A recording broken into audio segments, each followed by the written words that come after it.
इस वक्त की एक बहुत बड़ी और दुखद खबर आपको हम बता रहे हैं, जहां सऊदी अरब में एक बड़ा सड़क हादसा हुआ है और उसमें कम से कम 42 भारतीयों की मौत हो जाने की खबर है। जी हाँ, ये तमाम जो यात्री थे, ये जो भारतीय थे, वो उम्रा के लिए सऊदी अरब गए हुए थे और जानकारी ये मिल रही है कि एक बस पर वो सवार थे। ये बस मक्का से मदीना की ओर जा रही थी और इसी दौरान इस बस की टक्कर एक डीजल टैंकर से हो गई और ये बस आग का गोला बन गई। इसमें जितने लोग सवार थे, बताया जा रहा है संख्या 50 के आसपास थी, जिनमें से 42 लोगों की दुखद मौत हो गई है। आपको बता दें कि ये तमाम जो भारतीय थे, ये तेलंगाना के हैदराबाद के रहने वाले थे और तेलंगाना सरकार ने अब मृतकों के परिवारों के लिए एक हेल्पलाइन नंबर भी जारी कर दिया है। तेलंगाना सरकार ने कहा है कि रियाद में भारतीय दूतावास के वो लगातार संपर्क में हैं। एक आधिकारिक बयान जारी किया गया है जिसमें मुख्यमंत्री रेवंत रेड्डी ने दिल्ली के अधिकारियों को भी दूतावास के साथ संपर्क में रहने के निर्देश दिए हैं। स्थानीय मीडिया रिपोर्ट्स के मुताबिक ये बस मदीना पहुंचने ही वाली थी। शहर से करीब 15 किलोमीटर दूर बस की टक्कर एक तेज रफ्तार डीजल टैंकर से हो गई और आपको बता दें कि 42 लोगों ने इस हादसे में मौके पर ही दम तोड़ दिया। इस दौरान ये खबर जब हैदराबाद पहुंची, तेलंगाना पहुंची, तो हड़कंप मच गया और हैदराबाद के जो सांसद हैं ओवैसी, उन्होंने भी केंद्र सरकार से दरख्वास्त की है कि मृतकों की पहचान और उनके शवों को भारत लाने के लिए तत्काल एक्शन लिया जाए। उन्होंने रियाद में भारतीय दूतावास के deputy chief of mission Abu George से भी बातचीत की है और उन्होंने बताया कि पूरी जानकारी इकट्ठा करने और मृतकों की पहचान करने का भरोसा वहां से दिलाया गया है।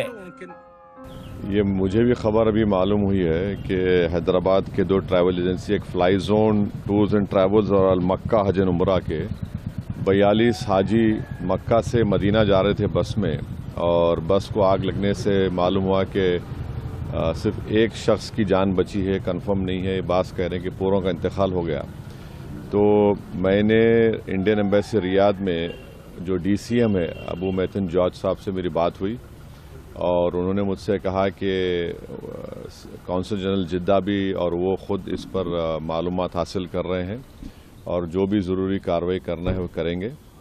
और साथ ही साथ मैंने इन तमाम उम्रा पैसेंजर्स के दोनों ट्रैवल एजेंसी से वीज़ा डिटेल्स लेकर कौंसल जनरल ऑफ इंडिया जिद्दा को और DCM इंडियन एम्बेसी रियाद को और साथ ही साथ फॉरेन सेक्रेटरी को मैंने ईमेल किया है। मेरी भारत सरकार से और ख़ास तौर से एक्सटर्नल अफेयर्स मिनिस्टर से जयशंकर साहब से ये रिक्वेस्ट है कि वो इमीडिएटली इस पर देखें और अगर जिन लोगों की डेथ हुई है उनके परिवार ये चाह रहा है कि उनकी डेड बॉडीज़ जल्द से जल्द इंडिया को लाई जाए और अगर कोई उसमें ज़ख्मी है तो उनको अच्छी से अच्छी वहाँ पर उनको इलाज हो सके। ये मैं रिक्वेस्ट करता हूँ हमारे एक्सटर्नल अफेयर्स मिनिस्टर से और भारत सरकार से। आपको बता दें कि इस खबर के आते ही सरकार में भी हड़कंप मच गया है और सबसे पहले तो आपको बताएं, जो एक नंबर जारी किया गया है जो भारतीय दूतावास की तरफ से और उसके जरिए किसी भी तरह की मदद और अगर कोई आपका अपना उसमें था तो उस बारे में जानकारी हासिल की जा सकती है।